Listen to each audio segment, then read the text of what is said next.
এত বড় হয়ে গেছিস যে মা বাবা পর্যন্ত এয়ারপোর্টে ছাড়তে যেতে পারবে না, একাই যাবি বল? মা কি হচ্ছে এটা? ঋতু, বাড়াবাড়ি করো না প্লিজ। আরে হি needs to pursue his dreams, তার জন্য অন্য একটা শহরে ওকে যেতে হবে। এইভাবে আঁকড়ে ধরে রাখলে ও বাইরের আলোটা দেখবে কি করে? এমনিতেই ওর ভোরবেলা flight. Please stop this now. তো টিকিট রাখ। তুমি কি করে বুঝবে? মা হলে তো বুঝতে। ঋতু, টিকিটটা রেখে দে।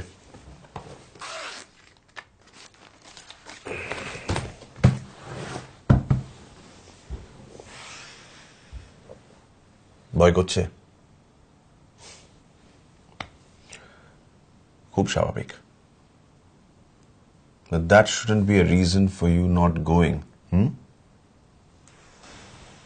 জানি।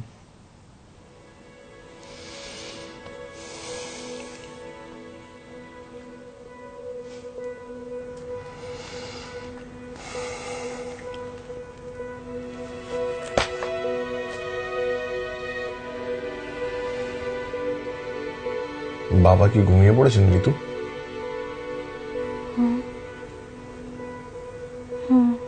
এত রাতে জেগে কি করবেন? ঘুমিয়ে পড়েছেন নিশ্চয়। কেন? না, কিছু না।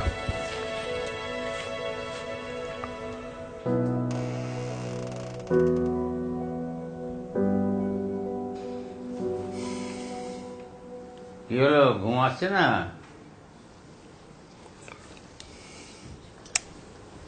আয়। ঘুম ভাঙালাম?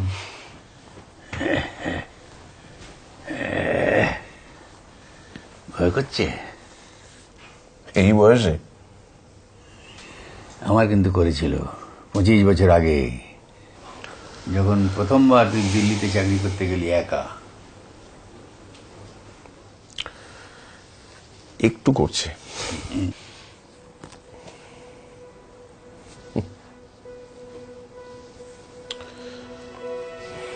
জানো বাবা, প্রথমবার যখন সাইকেল চালানো শিখিয়েছিলে, ব্যালেন্স রাখতে না পেরে পড়ে গিয়েছিলাম কতবার।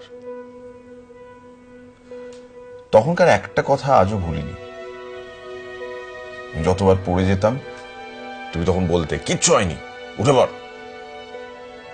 তারপর জোরে ঠেলে দিয়ে আবার সাইকেলে আমাকে ছেড়ে দিতে।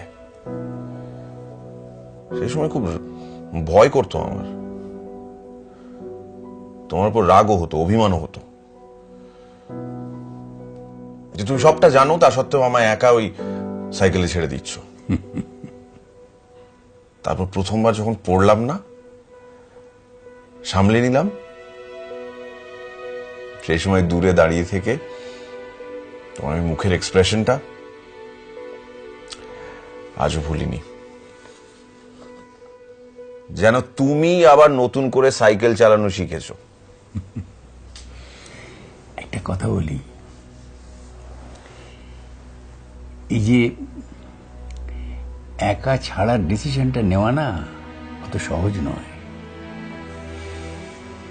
অনেক ভয় থাকে, অ্যাংজাইটি থাকে। কারণ একা চলাটা শুধু সন্তানের জীবনে শুরু নয় তো, প্যারালালি বাবা মার জীবনেও তো শুরু। তো একজনকে তো ডিসিশনটা নিতে হবে। আর এই ডিসিশনটা নেওয়াটা কঠিন হয় কখন জানিস? যখন ভেতরের তোলপাড়গুলোকে লুকোতে হয়। প্রকাশ করতে পারলে সহজ হয়, কিন্তু প্রকাশ করাটা খুব কঠিন।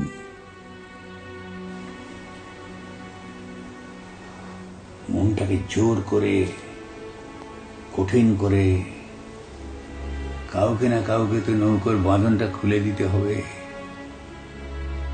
আর এসব বাবারাই করে।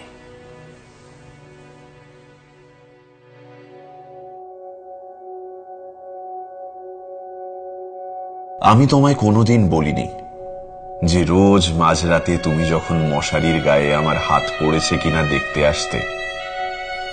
আমি জানতাম তুমি নিঃশব্দে পৃথিবীর কাউকে না জানিয়ে আসো,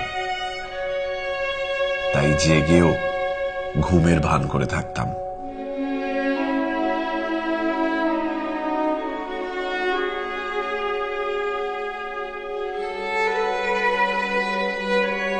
মোহাম্মদ রফির গান নাকি বড় ভালো গাইতে, অথচ আমাদের ভালো রাখতে 10টা 5টা চাকরিটা যখন বেশি ইম্পর্টেন্ট হয়ে গেল, রেকর্ডগুলো লুকিয়ে রেখেছিলেন নিঃশব্দে।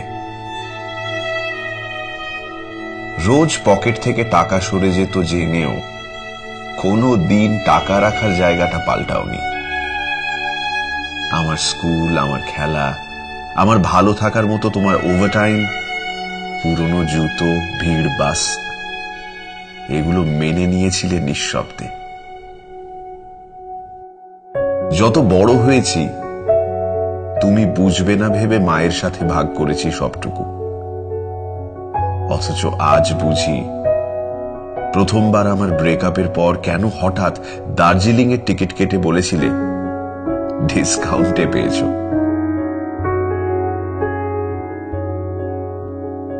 চাকরিটা যখন পেলাম মা কেঁদে জড়িয়ে ধরেছিল, তুমি কিন্তু খুব আবেগহীন গলায় বলেছিলে, বাহ ভালো খবর। অথচ যাওয়ার আগে স্যালারির হাফ টাকাটা হাতে ধরিয়ে বলেছিলে, রাখ, নতুন শহর, কাজে লাগবে। একটা অদ্ভুত ফিলিং হয়েছিল।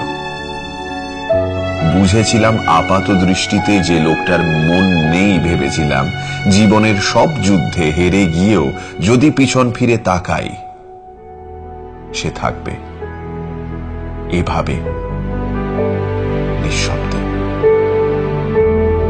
কেউ জানে না, দেখতে পায় না, কিন্তু বাবারা হয়তো থাকে এভাবেই নিঃশব্দে।